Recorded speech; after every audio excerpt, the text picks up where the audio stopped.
Hello my dear students, स्वागत करती हूँ आप सभी का आपके अपने यूट्यूब चैनल सितंबर शिल्पी क्लासेस में। फ्रेंड्स, आज की क्लास में हम लोग प्रीवियस ईयर क्वेश्चन लगाएंगे। ये आपका टीजीटी 2004 पीजीटी यूपी पीजीटी का प्रीवियस ईयर पेपर है और कब का 2004 में जो क्वेश्चन आए थे वो करेंगे हम लोग। और रोज़ हम लोग मैंने टारगेट बनाया 25 क्वेश्चन किया करेंगे, थोड़े थोड़े पार्ट में 25 क्वेश्चन किया करेंगे। तो चलिए टाइम वेस्ट किए बिना स्टार्ट करते हैं। और साथ ही मैंने प्लेलिस्ट बना दी है TGT PGT previous year paper, उसमें जाके आप देख लेना। मनुष्य सबसे पहले परिवार का सदस्य फिर राज्य का, इस प्रकार राज्य रूप परिवार पर आधारित होना चाहिए, यह विचार है। मनुष्य सबसे पहले परिवार का सदस्य है, फिर राज्य का, इस प्रकार राज्य रूप परिवार पर आधारित होना चाहिए, यह विचार है। वुड्सवर्थ का, कन्फ्यूशियस का, मैकावर पेज का, आगमन और नीवकॉफ का।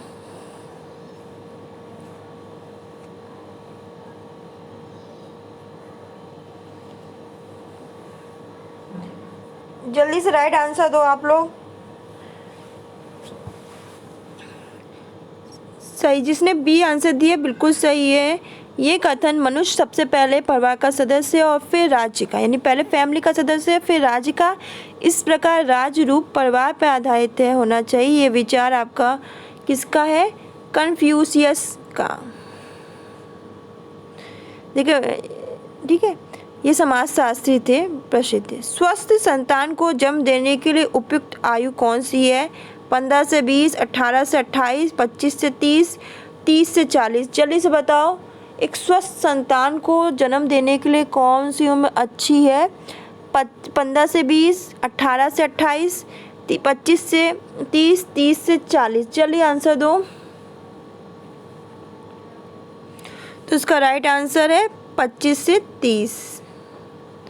स्वस्थ संतान को जन्म देने के लिए एक महिला की सर्वोत्तम आयु 25 से 30 वर्ष के बीच होनी चाहिए। ऐसा इसलिए क्योंकि इस आयु में उनके प्रजनन अंगों के कार्य करने की स्थिति चरम उत्कर्ष पर होती है। फिर नेक्स्ट है, शिशु का गला साफ करने के लिए किसका प्रयोग करना चाहिए? ग्लिसरीन का, बोरिक लोशन का, जैतून के तेल का, इनमें से सभी।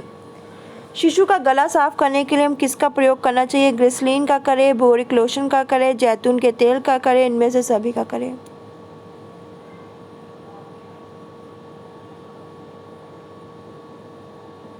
बिल्कुल सही, जिन्होंने बी आंसर बताया, वेरी गुड स्टूडेंट। शिशु का गला साफ करने के लिए किसका प्रयोग किया जाता है? बोरिक लोशन का। नेक्स्ट है,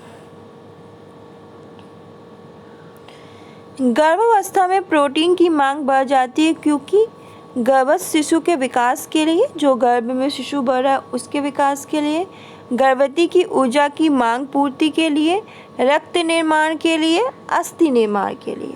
गर्भावस्था में प्रोटीन की जो मांग होती है, डिमांड होती है, वो बढ़ जाती है क्योंकि गर्भस्थ शिशु के विकास के लिए, गर्भवती ऊर्जा की मांग पूर्ति के लिए, रक्त निर्माण के लिए या अस्थि निर्माण के लिए।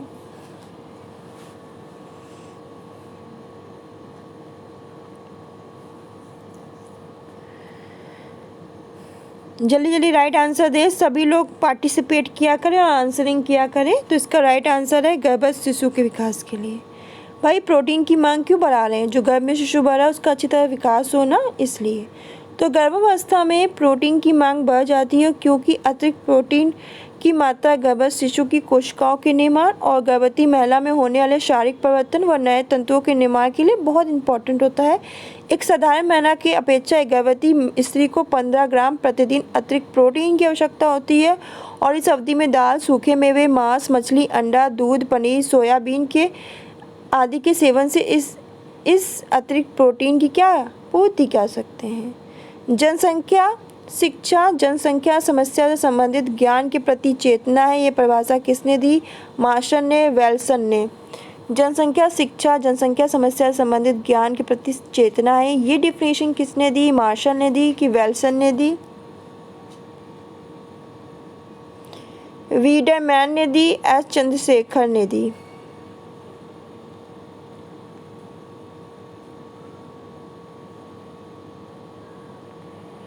तो स्टूडेंट्स का राइट आंसर आपका बी है, ये परिभाषा आपकी वेल्सन ने दी है। तो जनसंख्या के महत्व को परिभाषित करते हुए प्रोफेसर वेल्सन ने लिखा है कि जनसंख्या शिक्षा जनसंख्या समस्या से संबंधित ज्ञान के प्रति चेतना है, अर्थात जनसंख्या को नियंत्रित करने के लिए जनसंख्या से संबंधित शिक्षा की महत्वपूर्ण भूमिका होती है। फिर नेक्स्ट है, संतान उत्पत्ति ईश्वर की देन है, ये अंधविश्वास का उन्मूलन किया जा सकता है शिक्षा के द्वारा, व्यक्तिगत संपर्क द्वारा, भौतिक तथ्यों की जानकारी देकर, घर घर जाकर उपदेश देकर। भाई इसको आंसर सभी को पता होगा कि एजुकेशन के द्वारा ही हम चेंजेस ला सकते हैं।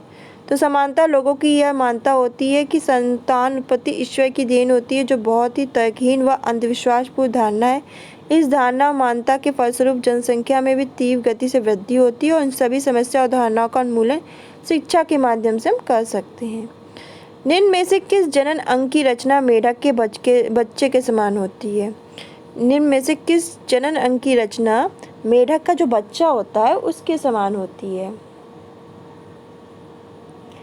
शिशन की, शुक्रवाहिनी की, शुक्राणु की, इनमें से कोई नहीं।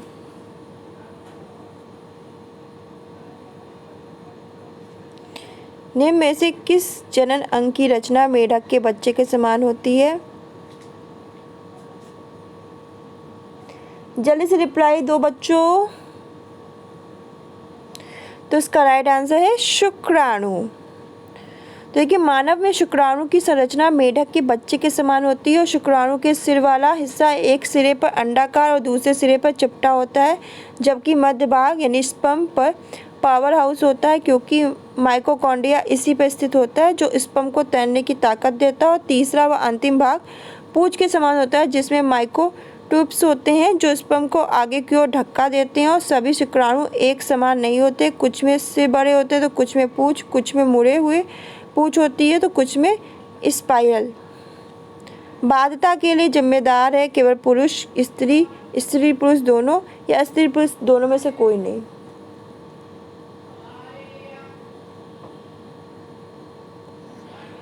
बाध्यता मतलब अक्षमता, मतलब बच्चा ना होना, उसके लिए क्या केवल पुरुष जिम्मेदार हैं, स्त्री या स्त्री पुरुष दोनों या इनमें से कोई नहीं?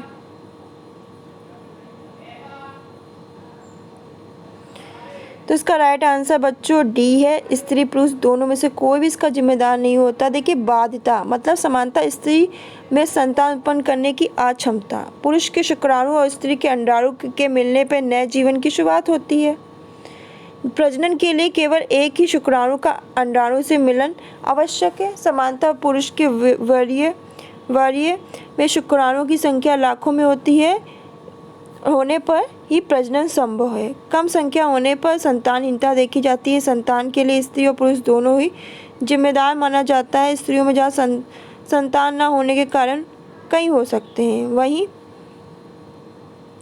पुरुषों में इसके लिए मात्र दो कारण हैं, एक तो नापसंदता और कम या शून्य शुक्राणु संख्या।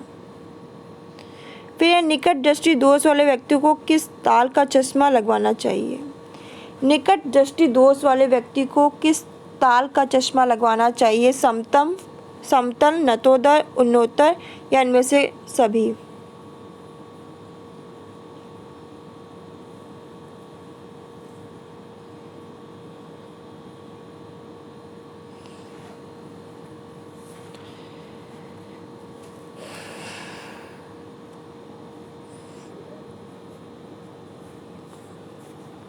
तो स्टूडेंट्स का राइट आंसर है नतोदर।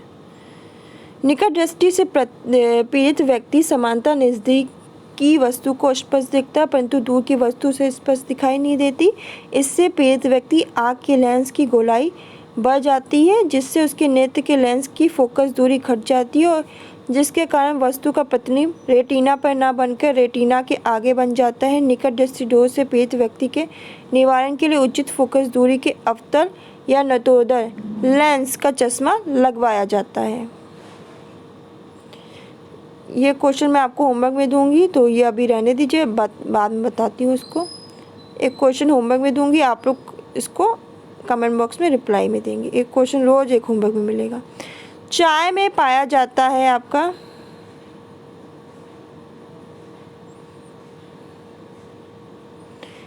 थियोफाइलिन, कैफीन, टैनिक एसिड, इनमें से सभी। चाय में क्या पाया जाता है? थियोफाइलिन, कैफीन, टैनिक एसिड, इनमें से सभी। जल्दी से रिप्लाई दो बच्चों।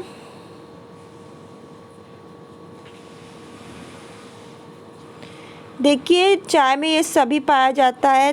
थियोफाइलिन भी पाया जाता है, कैफीन भी पाया जाता है, टैनिक एसिड, ये सभी पाया जाता है। तो चाय कॉफ़ी मुख्यतः कैफीन नामक तरल पदार्थ पाया जाता है। इसके अतिरिक्त चाय में थीन, टैनिन नामक तरल तत्व भी पाया जाता है। कैफीन नामक तत्व शरीर में जाके जो एसिड बनाता है उसे किडनी कमज़ोर होती है।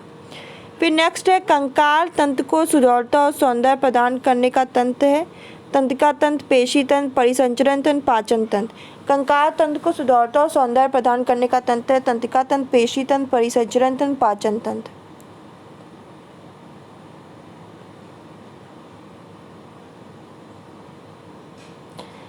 वेरी गुड बच्चों, बहुत अच्छा रिस्पॉन्स देते हो। मुझे बहुत अच्छा लगता है जब आप लोग पार्टिसिपेट करते हो। और बच्चा वही है जिसको आए या ना आए वो कोशिश करता है। कोशिश करने वालों की हार नहीं होती है ना।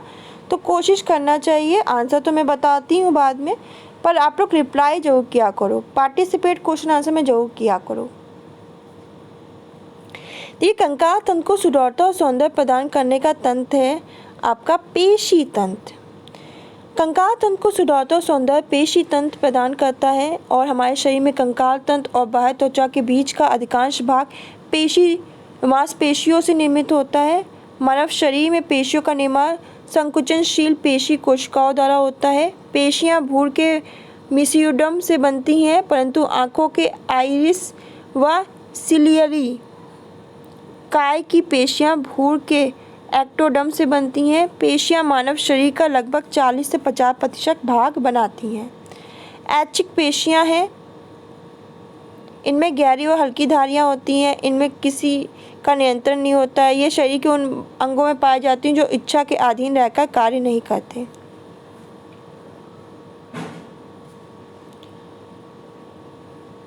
या उपयुक्त सभी।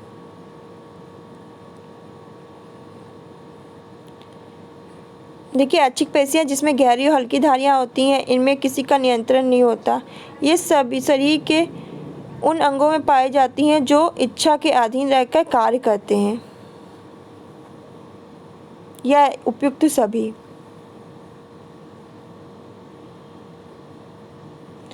तो आपको बता दें इसका राइट आंसर उपयुक्त सभी है। ऐच्छिक पेशियां वो होती हैं जो गहरी व हल्की धारियां पाई जाती हैं, इन पर किसी का नियंत्रण नहीं होता। ये शरीर के उन अंगों में पाई जाती हैं जो इच्छा के अधीन रहकर कार्य नहीं करते, अपनी इच्छा से कार्य करते हैं, इसलिए इसका नाम ऐच्छिक है। पेशियां शरीर में अस्थि तंत्र, बाह्य त्वचा के मध्य पाए जाने वाली अंकुचित होने वाले सूत्र होते हैं जो कोशिका का आकार बदल देते हैं। मनुष्य में कुल 640 पेशियां पाई जाती हैं, जिसमें अधिकांश पेशियां 400 रेखी होती हैं। रेखी पेशियां प्रायः तंत्रिका तंत्र के चेतन नियंत्रण में मनुष्य की इच्छा अनुसार कार्य करती हैं, जिसके कारण इन्हें ऐच्छिक पेशी कहते हैं। ऐच्छिक यानी रेखी पेशी अपने दोनों सिरों पे टेंडन द्वारा अस्थियों से जुड़े होते हैं। इस प्रकार की पेशी अग्र और पश्चपाद व पीठ में पाई जाती है। नेक्स्ट है निम्नलिखित में से कौन सा ज्ञान द्वारा उत्पादन करता है? निम्नलिखित में से कौन ज्ञान द्वारा उत्पादन करता है? अध्यापक, बढ़ई, विज्ञापनकर्ता, पुस्तक विक्रेता। निम्नलिखित में से कौन ज्ञान द्वारा उत्पादन करता है? अध्यापक, बढ़ई, विज्ञापनकर्ता, पुस्तक विक्रेता।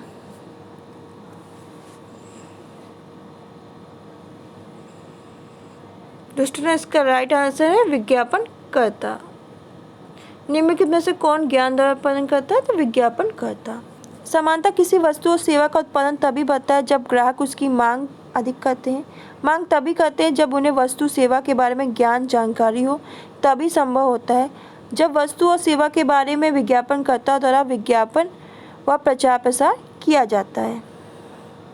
गेहूँ जैसे अनाज की खरीद के लिए बाजार को कहते हैं नमूने द्वारा बिक्री का बाजार, ट्रेडमार्क द्वारा बिक्री का बाजार, ग्रेड द्वारा बिक्री का बाजार, उपयुक्त सभी। आंसर दे गेहूं जैसे अनाज की खरीद के बाजार को कहते हैं? नमूने द्वारा बिक्री का बाजार, ट्रेडमार्क द्वारा बिक्री का बाजार, ग्रेड द्वारा बिक्री का बाजार, उपयुक्त सभी।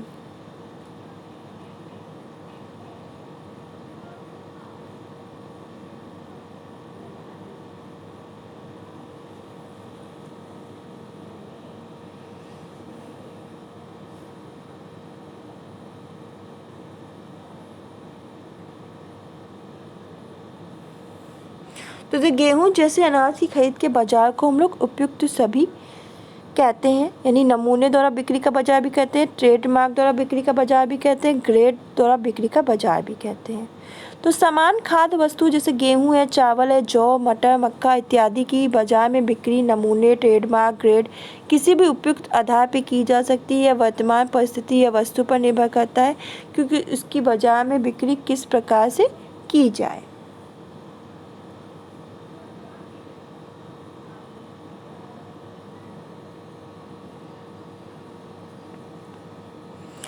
फिर नेक्स्ट है वैधानिकता के आधार पर बाजार का वर्गीकरण है। उचित बाजार, चोर बाजार, खुला बाजार, इनमें से सभी। वैधानिकता के आधार पर बाजार का वर्गीकरण है। उचित बाजार, चोर बाजार, खुला बाजार, इनमें से सभी।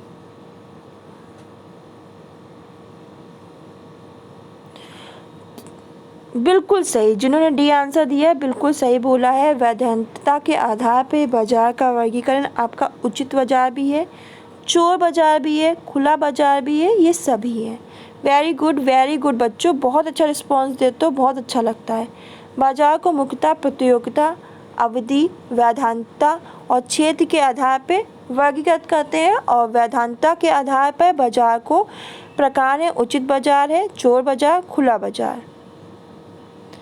द वेल्थ ऑफ नेशन पुस्तक में जिसमें बाजार को उपभोक्ताओं के हितों का सबसे अच्छा संरक्षक माना है, किसकी रचना है?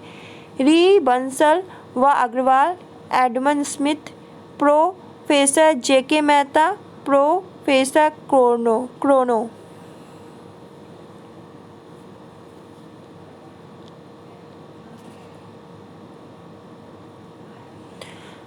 तो इसका राइट आंसर आपका जो है वो है Edmund Smith. The wealth of nation जिसकी पुस्तक में बाजार को उपभोक्ताओं के हितों का सबसे अच्छा संरक्षक माना जाता है, ये रचना एडमंड स्मिथ की है। तो देखिए, प्रतिष्ठित अर्थशास्त्री, धन संबंधी अर्थशास्त्र के प्रणेता एडमंड स्मिथ महोदय ने वर्ष 1776 में द वेल्थ ऑफ नेशन नामक पुस्तक का प्रकाशन किया, जिसमें उन्होंने बाजार को उपभोक्ताओं के हितों का सबसे अच्छा संरक्षक माना। उनका ये पूरा नाम है, इसको पढ़ लेना, याद कर लेना, इम्पोर्टेंट है।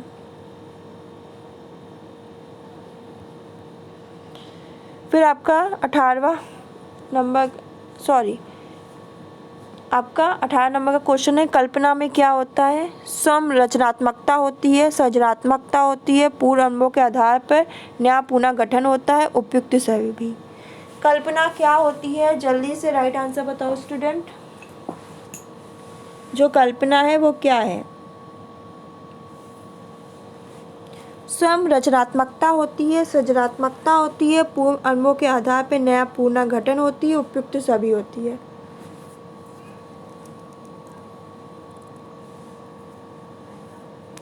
तो देखिए, कल्पना क्या होती है? कल्पना जो होती है वो आपकी रचनात्मकता भी होती है, सृजनात्मकता भी होती है, पूर्व अनुभव के आधार पर। कोई पूर्व अनुभव है, उसके आधार पे हम उसे पुनर्गठन कर रहे हैं, तो कल्पना में बना रहे हैं, तो ये सभी होगा, उपयुक्त सभी। मानसिक शक्तियों में कल्पना का अत्यंत महत्वपूर्ण स्थान है। कल्पना के अंतर्गत सृजनात्मकता, रचनात्मकता होती है। कल्पना के अंतर्गत पूर्व अनुभव के आधार पर नए विचारों का पुनर्गठन होता है। इसी अद्भुत शक्ति के बल पर संसार के इतिहास में महान कार्य हुए हैं। कलाकारों, कवियों, नाट्यकारों, दार्शनिक, तत्व ज्ञानिकों ने इसी के बल पर अपने कला का निर्माण, सृष्टि के अनेक रहस्यों का उद्घाटन किया। इसी के द्वारा मनुष्य अपने लक्ष्य स्थिर करता है और उज्ज्वल भविष्य निहारता है। 19 क्वेश्चन है, अनुसंधानकर्ता द्वारा स्वयं संकलित किए गए आंकड़े को कहते हैं प्राथमिक, द्वितीयक या इनमें से कोई नहीं।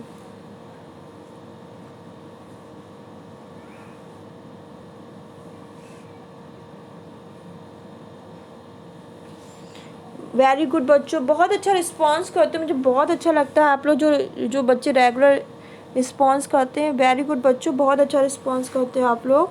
अनुसंधानकर्ता द्वारा स्वयं यानी खुद से जो आंकड़े हैं उसको संकलित करने को हम प्राथमिक कहेंगे। तो देखिए, आंकड़े दो प्रकार के होते हैं, एक प्राथमिक एक द्वितीय। जब आंकड़ा का संकलन पहली बार यानी स्वयं अनुसंधानकर्ता द्वारा अपने स्वयं के प्रयोग के लिए किया जाता है तो उसे प्राथमिक आंकड़ा कहते हैं, जबकि पूर्वकथित आंकड़े का प्रयोग जब बिना किसी हेर फेर के किया जाता है उसे द्वितीयक आंकड़ा कहते हैं। नेक्स्ट क्वेश्चन है 20 क्वेश्चन है, क्वेश्चन नंबर 20 है, राजनीति व अर्थशास्त्र का कोई भी विद्यार्थी पूर्णता का दावा नहीं कर सकता। राजनीति हो या अर्थशास्त्र हो का कोई भी विद्यार्थी पूर्णता दावा नहीं कर सकता जब तक कि वह सांख्यिकी विधियों से दक्ष ना हो। जो सांख्यिकी विधियों से दक्ष ना हो, यह कथन किसका है? जेबन्स का, बोले का, वॉटी गटन का, टी पेट का।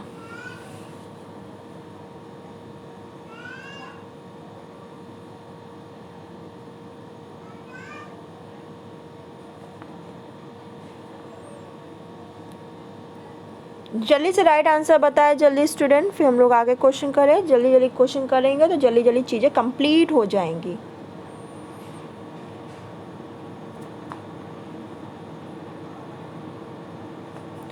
बिल्कुल सही आंसर ये कथन बॉयले ने दिया है।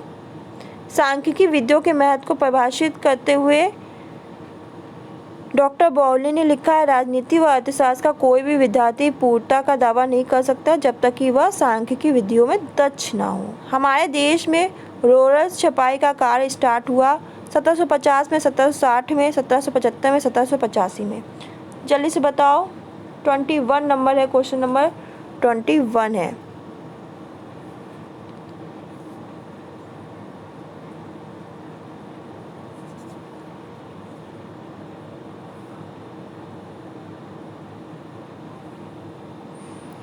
वेरी गुड, वेरी गुड, बहुत अच्छा रिप्लाई दे रहे हो बच्चों, बहुत अच्छा रिस्पॉन्स देते हो आप लोग, वेरी गुड। तो 1785 में। इससे एक बात बता दें कि हमारे देश में रोलर या बेलन भी याद रखिएगा, छपाई का कार्य वर्ष 1785 से स्टार्ट हुआ था। और छपाई की विधियों का वर्गीकरण इस प्रकार है, देख लेते हैं। छपाई दो प्रकार से होती है, एक हाथ से छपाई, मशीन से छपाई। हाथ से छपाई में आपका ब्लॉक प्रिंटिंग, स्क्रीन प्रिंटिंग है, और मशीन से छपाई में आपका रोलर छपाई आ जाता है, रंग उतारने वाली छपाई आती है, अवरोधक छपाई और डुप्लेक्स छपाई। नेक्स्ट क्वेश्चन है, बीज वाला तंतु कौन सा है आपका? लिनिन है, कपास है, जूट है कि हेम्प है? इम्पॉर्टेंट है, जल्दी से आंसर दो। बीज वाला तंतु कौन सा है स्टूडेंट?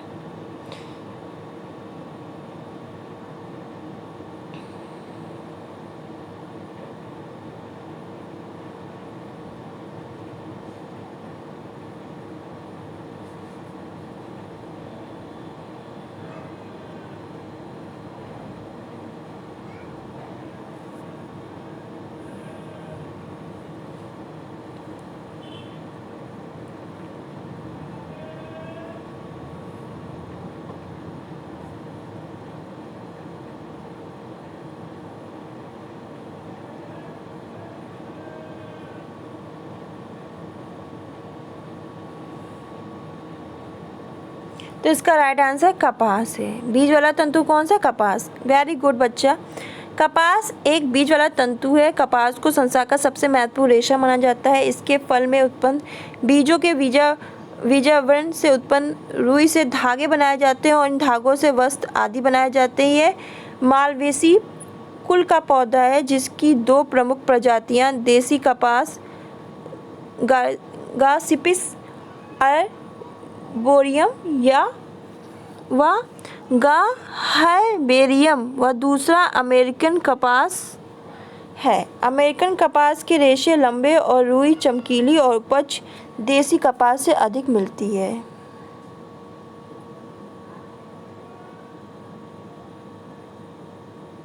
प्लास्टिक एक रेशा है। Rayon, relon, Orlon, Dacron. Plastic कैसा रेशा है?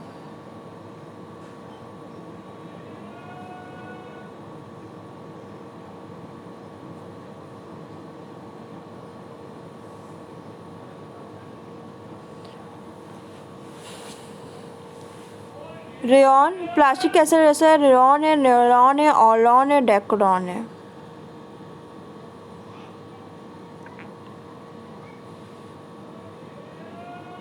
बिल्कुल, प्लास्टिक एक ऑर्लॉन है। तो ऑर्लॉन एक प्लास्टिक या एक्रिलिक रेशा का उदाहरण है। एक्रिलिक फाइबर या सिंथेटिक फाइबर पॉली एक्रिलोनाइट्रेटॉल नामक बहुलक के मोनोमर से बनता है।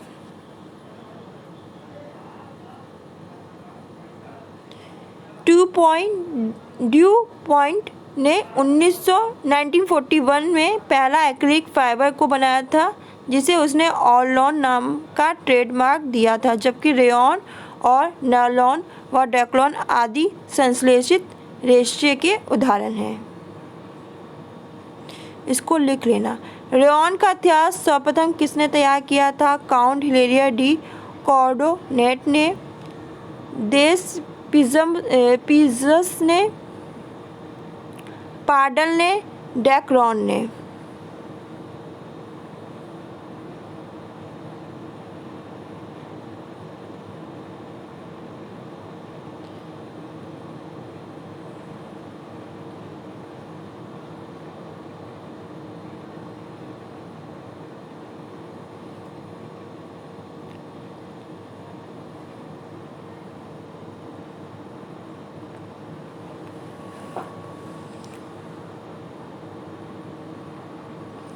बिल्कुल, रेयॉन का इतिहास सर्वप्रथम किसने तैयार किया? काउंट हिलेरिया डी कॉर्डोनेट ने।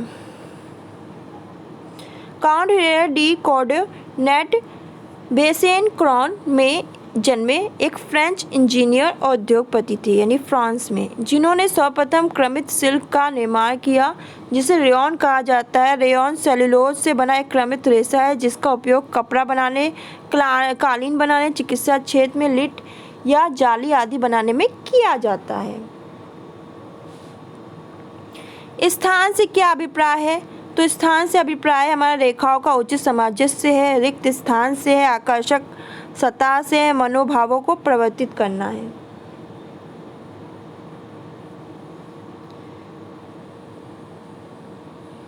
जल्दी से राइट आंसर दो स्टूडेंट। स्थान से क्या अभिप्राय है? रेखाओं का उचित सामंजस्य है, रिक्त स्थान है, आकर्षक सतह है, मनोभाव को प्रवर्तित करना है।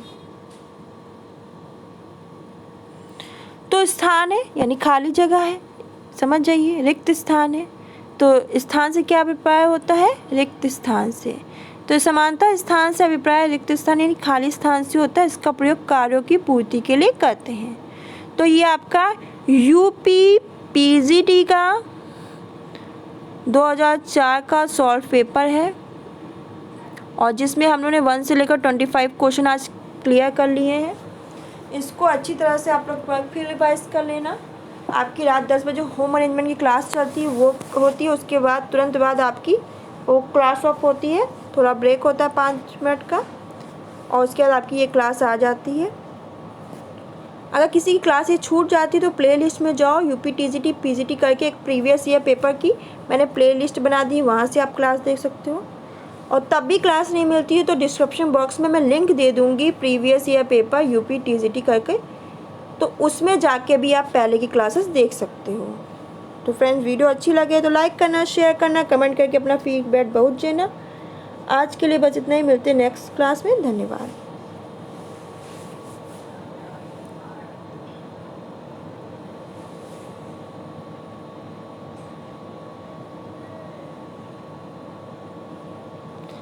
हाँ फ्रेंड्स, एक चीज़ तो रह गई, आपका होमवर्क था। होमवर्क में कुछ जो क्वेश्चन दे रहे थे, हाँ ये क्वेश्चन है आपका होमवर्क, इसको होमवर्क में देना है मुझे। ग्लोब्यूलिन शरीर के लिए आवश्यक होता है क्योंकि यह प्लाज्मा में जल की मात्रा नियंत्रित करता है। ऑप्शन बी, यह रक्त का थक्का बनने में सहायता प्रदान करता है। सी, इसमें अनेक बीमारियों से शरीर को बचाने के लिए एंटीबॉडीज़ पाए जाते हैं। डी, उपयुक्त सभी। ग्लोब्यूलिन शरीर के लिए आवश्यक है क्योंकि यह प्लाज्मा में जल की मात्रा को नियंत्रित करेगा, यह रक्त का थक्का बनने में सहायता प्रदान करेगा। इसमें अनेक, या थर्ड, इसमें अनेक बीमारियां से शरीर को बचाने के लिए एंटीबॉडीज़ पाए जाते हैं। डी, उपयुक्त सभी। तो आप इसका आंसर ज़रूर बताना, ये आपका होमवर्क है, सभी लोग कमेंट करोगे कि क्या राइट आंसर है। Bye bye, take care.